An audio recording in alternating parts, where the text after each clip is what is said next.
Assalamualaikum warahmatullahi wabarakatuh. Terima kasih telah mengklik video ini. Hai guys, kembali lagi di channel gua Halim Uctim. Kali ini gua akan menceritakan sebuah kisah horor, yaitu pesugihan. Kisah ini diceritakan oleh teman kita yang tidak mau diketahui namanya. Oke, penasaran kisahnya? Stop kalian senyum bro. Mari kita dengarkan kisahnya.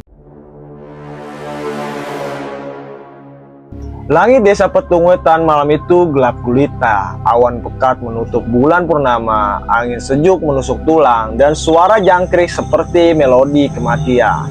Di tengah-tengah suasana itu, seorang pria tua berdiri memandangi sebidang tanah kosong yang ditumbuhi pohon beringin tua di pinggir sungai. Namanya Suradipa, atau biasa dipanggil Basura oleh warga setempat. Sudah 7 malam berturut-turut, ia mimpi didatangi sosok berselendang hijau. Wajahnya tertutup rambut panjang dan kaki tak menampak tanah. Sosok itu berdiri di depan beringin tua sambil berkata, "Waktumu telah tiba, cucu darah paling kuat. Ambil apa yang menjadi hakmu, tapi bayar dengan yang setimpal." Basura awalnya mengabaikan mimpi itu, namun malam ini berbeda. Ketika ia bangun, tangannya menggenggam seutas rambut panjang basah. Ia segera mengerti itu bukan sekedar mimpi. Warisan dari leluhur dulu, kakek buyutnya dikenal sebagai dukun sakti yang tinggal di lereng Gunung Lawu. Konon beliau pernah melakukan perjanjian pesugihan dengan makhluk penghuni alam gaib. Namun ketika kekayaan itu mulai menuntut tumbal nyawa, sang buyut menghilang tanpa jejak. Sejak saat itu, keluarga Mbak Surah hidup dalam kemiskinan turun-temurun. Namun kini panggilan itu datang kembali dan Mbak Surah tak kuasa menolaknya. Perjalanan ke alas gunung kunci malam Jumat Wage, Mbak Surah membawa sesajen lengkap. Kepala kambing hitam, ayam cemani, kemenyan dan dupa, kain kafan sisa dari pemakaman terakhir. Ia berjalan menuju alas gunung kunci, hutan keramat di ujung desa yang dipercaya sebagai tempat pesugihan tertua di daerah itu. Langkahnya ringan seperti ada yang membimbingnya. Sampainya di tengah hutan, Mbak Surah menemukan batu besar berbentuk seperti kepala ular. Di atasnya ada bekas tetesan darah yang masih segar. Padahal tak ada manusia lain di sana. Ia mulai membaca mantra peninggalan buyutnya. Siji jadi loro, loro jadi telu. Kaula yun, sugi yun pangkat. Pukul saka dua geti. Hilang saka nyawa lanrah. Langit bergemuruh dan angin berputar kencang, membentuk pusaran. Dari balik pohon muncul sosok tinggi besar, bersisik seperti naga, namun memiliki wajah perempuan. Matanya merah menyala dan lidahnya bercabang dua. "Aku Nyai Cendrawulan. Apa yang kau cari, Suradipa?" "Aku ingin kekayaan, kekuasaan, dan dihormati sebelum aku mati. Kau bisa memilikinya, tapi setiap 7 tahun berikan aku darah keluargamu, anak, cucu, ponakan, siapa saja yang membawa garis darahmu." Mbak Surah menunduk berpikir sejenak. Ia tak punya istri, anak pun tak ada. Hanya ada keponakan satu-satunya, seorang gadis bernama Ranti, anak dari adik perempuannya. Setelah hening beberapa saat, Mbak Surah mengangguk pelan. "Saya setuju." Nyai Cendrawulan tertawa keras. Langit terbelah dan hujan deras mengguyur seolah menyambut perjanjian itu. Batu yang tadinya kosong kini dipenuhi tumpukan uang, emas, dan batu permata. Namun saat Mbak Surah hendak menyentuhnya, Nyai Cendrawulan berkata, "Ingat, 7 tahun dari sekarang, aku datang mengambil hakku. Bila tak kau serahkan, kau yang akan kuambil." Kemewahan yang tak wajar dalam waktu singkat, Mbak Surah menjadi tokoh terpandang. Ia membangun rumah megah, punya 5 toko sembako, sawah seluas 5 hektar, bahkan menjadi donatur utama masjid desa. Warga desa mengira rezeki itu datang dari hasil bertani atau kerja kerasnya di kota. Tak ada yang curiga sebab Mbah Sura dikenal dermawan dan tidak sombong. Namun satu hal ganjil terjadi setiap malam Jumat Wage. Kandang ayamnya selalu kosong, selalu ada ayam yang lenyap, tak tersisa bulu atau darah. Tapi yang membuat bulu kuduk berdiri adalah suara-suara dari loteng rumahnya. Gamelan halus yang tiba-tiba berbunyi sendiri, suara wanita bernyanyi, dan bahasa yang tak dimengerti. Bau kemenyan yang terbakar, padahal tidak ada dupa yang dinyalakan Mbak Sura. Mbak Sura tahu Nyai Cenderawulan tidak pernah benar-benar pergi. Ranti yang menjadi tumbal 7 tahun berlalu seperti angin. Ranti kini telah beranjak dewasa, kuliah di kota dan jarang pulang ke desa. Namun mendekati ulang tahun ke-7 perjanjian, Mbah Sura mulai sering melihat bayangan wanita berselendang hijau berdiri ujung lorong rumahnya. Kadang bayangan itu duduk di kursi tua yang tak pernah digunakan. Kadang berdiri depan cermin kamar, tapi tak pernah terpantul di kaca. Pada malam Jumat Wage, Mbah Sura terbangun karena mendengar suara ketukan 3 kali di pintu depan. Saat ia buka, tak ada siapa-siapa. Tapi di atas meja ruang tamu tergeletak sehelai foto Ranti, basah seperti habis dicelupkan ke dalam sungai. Dan di balik foto itu ada tulisan dengan darah, "Waktumu sudah habis, Suradipa, tumbalmu kutagi." Ranti, 21 tahun, sedang menyelesaikan semester akhir kuliahnya di Yogyakarta. Ia tinggal di sebuah rumah kos tua yang berada di ujung gang sempit, tak jauh dari kampusnya. Selama ini, ia tak pernah mengalami hal-hal aneh, namun 2 minggu menjelang malam Jumat Wage, suasana di kos itu mulai berubah. Jam 2 dini hari, Ranti terbangun karena mendengar suara orang berbisik dari luar jendela kamarnya. Awalnya samar, "Ranti, Ranti." Ia membuka gorden, tapi di luar hanya ada tembok tetangga yang lembab dan berlumut. Ia menepis rasa takutnya dan kembali tidur. Namun malam berikutnya lebih parah. Saat sedang menghadap laptop, lampu kamarnya berkedip 3 kali, lalu padam total. Saat cahaya kembali menyala, ia melihat seorang wanita berambut panjang duduk membelakanginya. Di sudut kamar, tubuhnya kaku, berbalut kain putih. Suaranya terdengar lirih, "Dia sudah janji darahmu, waktunya sudah tiba." Seketika tubuh Ranti kaku. Ia ingin berteriak, tapi tenggorokannya membeku. Lalu sosok itu hilang begitu saja saat pintu diketuk teman kosnya. Di desa, Mbah Sura terlihat makin gelisah. Wajahnya pucat, sering terlihat duduk termenung di pandawa rumahnya, sambil membakar kemenyan dan membaca mantra lama. Dengan suara gemetar, setiap malam Jumat Wage mendekat. Makhluk-makhluk tak terlihat mulai menampakkan diri. Dari celah dinding, dari cermin, bahkan dari suara radio tua yang menyala sendiri tengah malam. Dan malam itu, ketika ia terlelap di kamar, Mbah Sura bermimpi berdiri di pinggir sungai keruh. Di seberangnya berdiri Nyai Cenderawulan, sosok perempuan bersisik yang kini semakin besar dan menyeramkan. Di belakangnya berdiri barisan sosok hitam legam tanpa mata, dengan mulut menganga penuh berlatu. "Bawa darahmu malam Jumat Wage, Suradipa, atau darahmu sendiri akan kuhisap hingga kering." Ketika terbangun, bantalnya basah oleh darah yang keluar dari hidung dan telinga. Waktunya hampir tiba. Ranti tak tahu menahu soal perjanjian pesugihan. Semakin sering mengalami kejadian ganjil, tubuhnya terasa berat seperti ada yang menempel. Di kaca kamar kos, sering terlihat bayangan wanita di belakangnya. Ia mimpi dicekik di atas altar batu oleh sosok tinggi bersisik.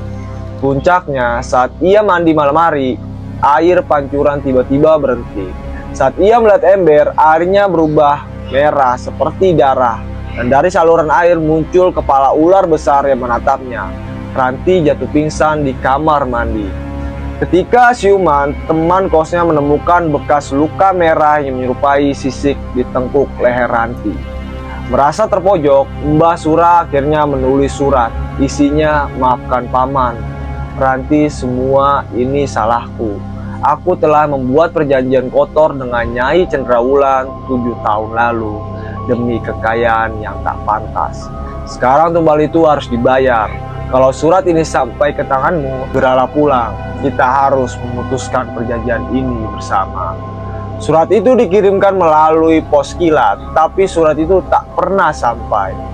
Pak Pos yang membawa surat mengalami kecelakaan misterius. Motor yang ia kendarai ditabrak truk dari arah berlawanan saat melintas hutan kecil dekat terminal. Anehnya, truk itu tak pernah ditemukan dan dari tasnya hanya surat Basura yang hilang, padahal dokumen lainnya utuh. Malam yang ditakuti itu datang. Di desa, langit tertutup awan hitam pekat, petir menyambar tanpa suara. Di langit terlihat bayangan sosok bersayap terbang melintas cepat. Rumah Basura penuh bau kemenyan dan suara lirih dari dinding, seolah puluhan mulut berbicara bersamaan. Basura berdiri di altar kecil di belakang rumah. Di depannya ada foto Ranti dan mangkuk berisi darah ayam cemani. Ia berharap bisa menunda perjanjian itu, namun suara Nyai Cendrawulan menggema di kepalanya. Kau bisa menunda, tapi tak bisa lari. Tubuhnya sudah kulacak, darahmu mengalir dalam nadinya. Tak bisa kau sembunyikan. Di saat yang sama, Ranti yang sedang tidur di kamar kosnya mendadak terbangun. Seluruh dinding kamar berubah seperti daging hidup, berdenyut, berlendir, dan dipenuhi mata yang menatapnya. Dari langit-langit, turun sosok perempuan berambut ular yang melengking sambil berkata, "Turunlah, anak darah Sura. Namamu sudah terdaftar dalam perjanjian." Tepat pukul 03.00 dini hari, tubuh Ranti terangkat dari tempat tidurnya. Ia mengambang di udara, berputar pelan dan matanya membelalak, menatap langit-langit kamar yang kini terbuka seperti lubang raksasa. Keesokan paginya, warga kos menemukan Ranti tergeletak di lantai dengan mata terbuka tapi kosong. Tidak ada luka fisik, tidak ada tanda penganiayaan, tapi tubuhnya terasa seperti baru keluar dari air dingin, basah dan menggigil. Yang membuat merinding adalah bekas telapak tangan bersisik di leher dan perut Ranti, seperti seseorang telah menyentuh dan menariknya dengan kasar. Ranti dibawa ke rumah sakit, tapi dokter tak menemukan apapun. Ia hanya berkata, secara medis dia sehat, tapi jiwanya seperti tidak di sini. Warga Petung Wetan geger saat mendapati rumah Basura terbakar misterius malam itu.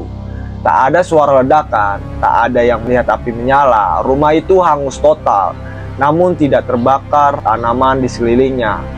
Tubuh Basura tidak ditemukan, hanya tersisa tongkat kayu, satu lembar kain kafan hangus separuh, dan segumpal tanah basah bercampur darah.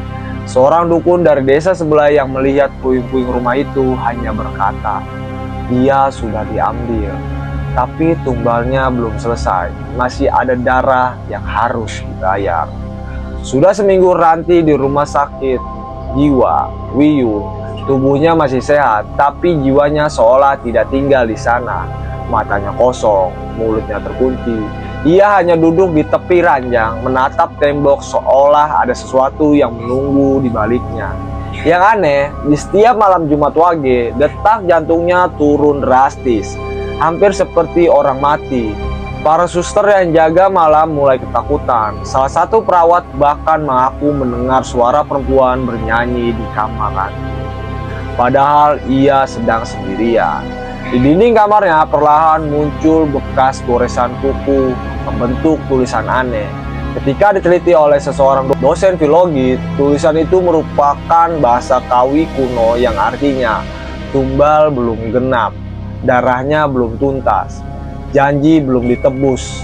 Dalam kondisi kalut, ibu Ranti yaitu Bu Ratna mendatangi seorang kakek pertapa di Gunung Lawu bernama Mang Parno. Konon ia adalah murid terakhir dari almarhum Eyang Sujo, orang yang dulu mengurung kekuatan Nyai Cendrawulan dalam batu pesugihan sebelum perjanjian Basura dibuka kembali. Saat mendengar nama Suradipa, Mang Parno menutup mata dan berkata, "Bodohnya manusia. membuka peti yang seharusnya dikubur selamanya.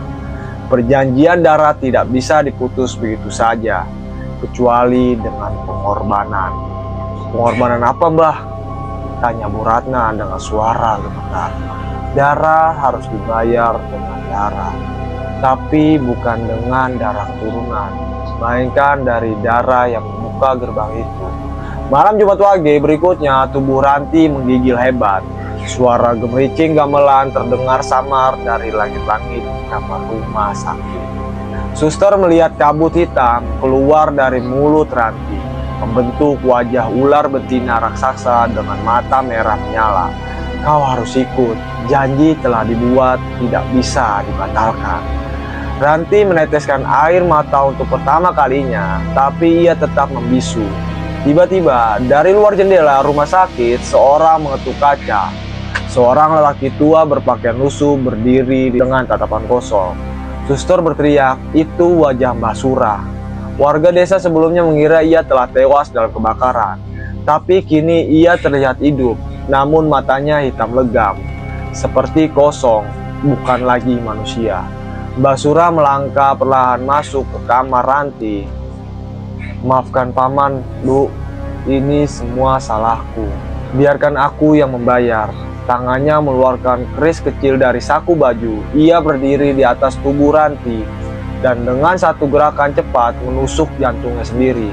Saat darah Mbah Surah menyentuh lantai, suara jeritan menggelegar, memenuhi ruangan. Semua lampu padam, ruangan bergetar seperti diguncang gempa kecil.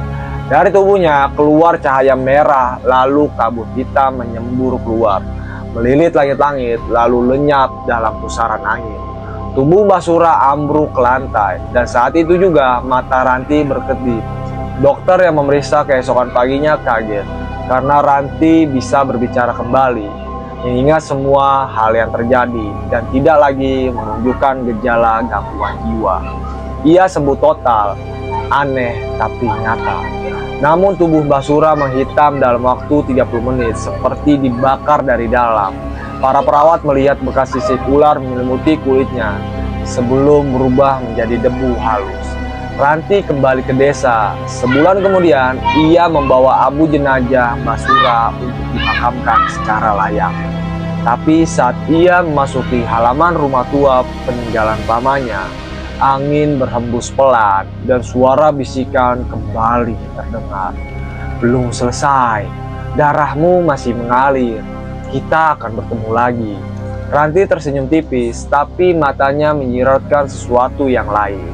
Di sakunya, ia menyimpan batu kecil bersisik emas, warisan yang ia temukan di bawah atap rumah Mbah Surah. Batu itu hangat, dan setiap malam Jumat Wage, ia mendengar suara Nyai Cendrawulan memanggil namanya. Hingga hari ini, di desa Petung Wetan, rumah besar bekas milik Mbah Surah dibiarkan kosong. Setiap malam Jumat Wage, suara gemelan dan bau dupa tercium dari dalamnya. Meski tidak ada siapa-siapa di dalam, warga meyakini perjanjian pesugihan tidak pernah benar-benar berakhir, hanya berpindah. Warisan itu mengalir dalam darah, dan entah kapan generasi berikutnya akan tergoda untuk membuka gerbang yang sudah seharusnya ditutup. Satu darah, satu tumbal, satu janji, satu nyawa. Tamat. Oke guys, gitu aja kisah horor kali ini. Bagi kalian yang punya kisah horor, boleh kalian tulis di email gua atau kolom komentar di sini. Oke, gitu aja. Stop kalian senyum, bro. Mari kita dengarkan kisah horor berikutnya. Thank you guys.